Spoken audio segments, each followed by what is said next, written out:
everyone. Welcome to the Giant pregame show presented by Sherwood Ford. Caroline and Tyler here, and we're what?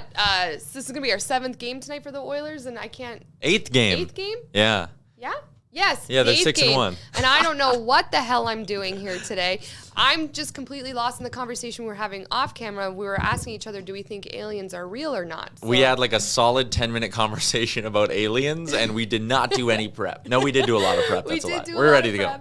Okay, so first, I believe in aliens. Tyler believes in aliens. Yeah. We want to know if you guys believe in aliens, so be sure to tweet us as we recap the Oilers versus the Canucks. As we know, the boys won 2-1. Goals scored by Draisaitl and Foegele, a.k.a. McLovin. And as much as I want to talk about the goals and Draisaitl and Foegele being amazing, we got to talk about Mr. Ryan Nugent-Hopkins. I want to read you guys this stat from NHL Stats. He's the 3rd player in franchise history to record 10-plus assists in 7 or fewer games. Ryan Nugent-Hopkins. We heard Cassian talk about him the other day, and his versatility, everything he does on the ice. He has a unique and important role on this Oilers team.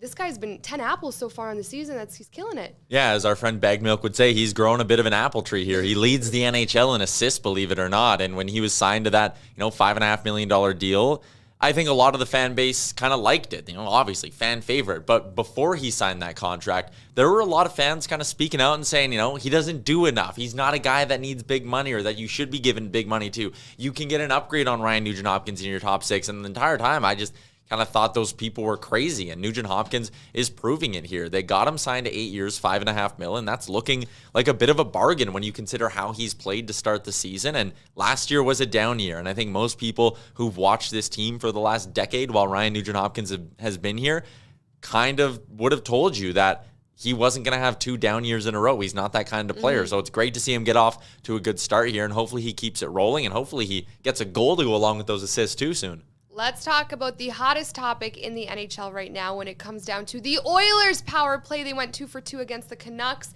firing at 47.8%, which is absolute madness. Tyler, you weirdly kind of predicted this. And, I mean, it's the power play is unstoppable. Yeah, it's basically whenever they get a chance, like they're licking their chops going out there, and at home, on the road, it doesn't matter. Like, they're great. And I said before the season, like some other people predicted, this would go down as the best power play in NHL history. The record is like 32.5%. Well, they're at 47.5%, and there's going to be slow streaks. That number's going to come down. I don't think they're going to stay close to 50. But I remember on Oilers Nation Radio, I predicted that, they might have a power play upwards of 40%, and people kind of called me crazy, said the Kool-Aid was a little bit too strong, but I stand by that. Like, I honestly think they're good enough at the end of the year to be around that 40% mark, and they're proving it. And this is for everyone listening too, so please write in the comments what you guys think. What is your answer? Is Connor McDavid a freaking cheat code?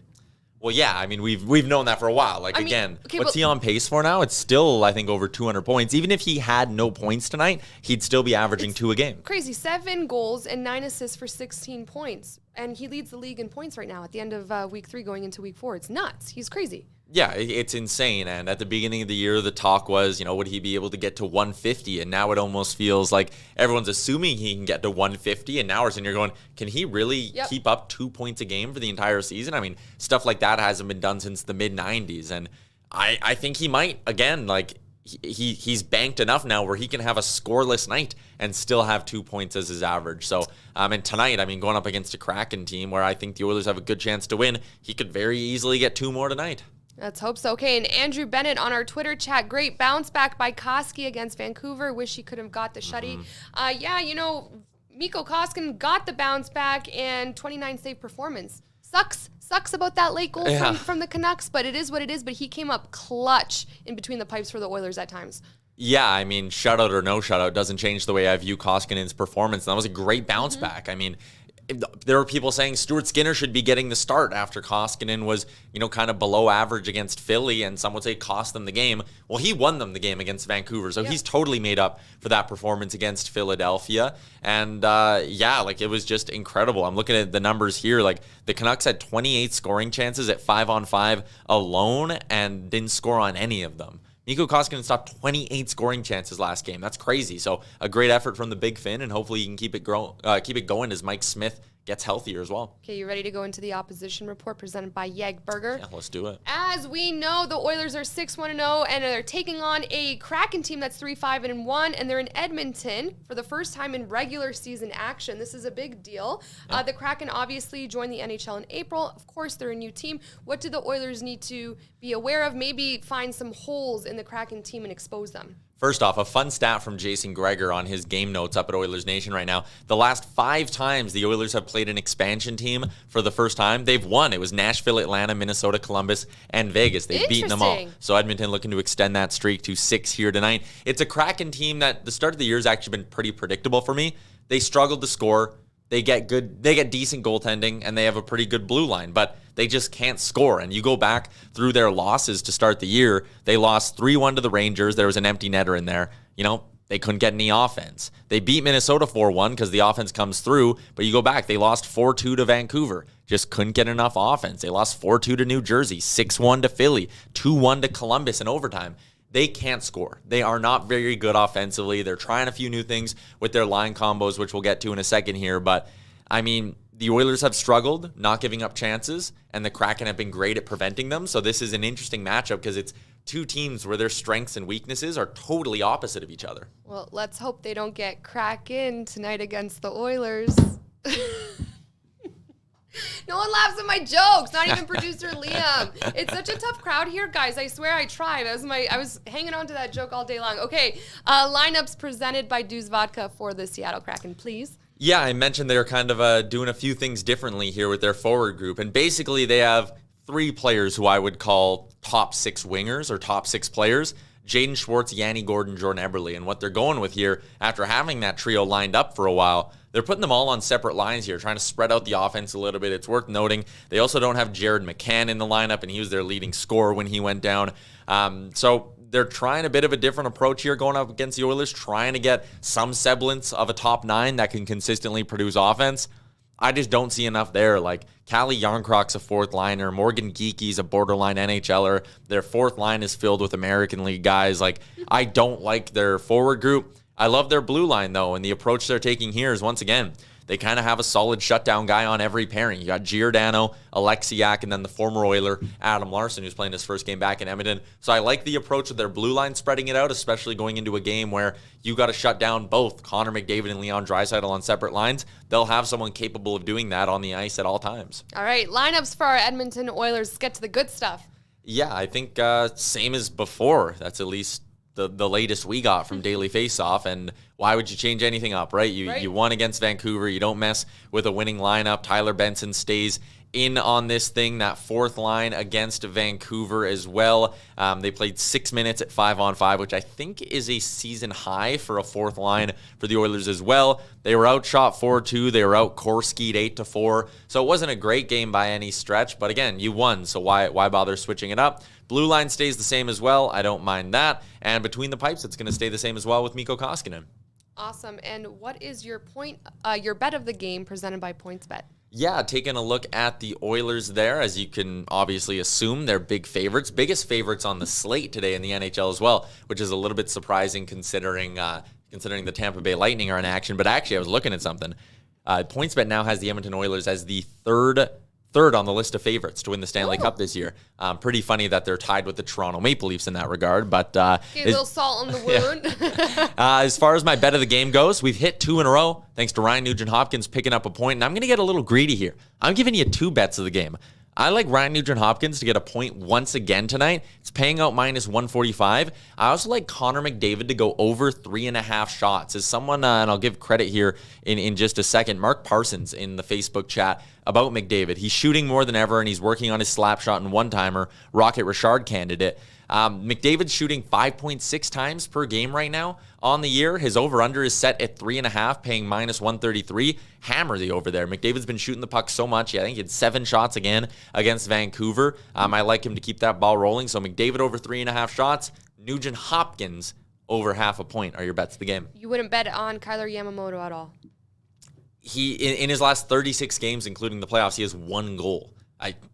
No reason to.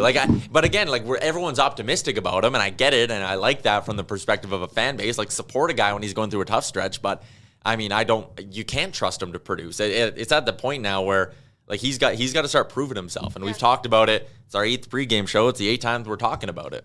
Well, I'm going to root for Kyler Yamamoto tonight. I've been, a lot of the nights I do, but tonight I think he's going to get a goal. Let's just put that out there into the universe. And that goes into our Zodiac report, which is, as we all know, Tyler's favorite part of our pregame show. And he always drinks his water bottle to deflect. I love it.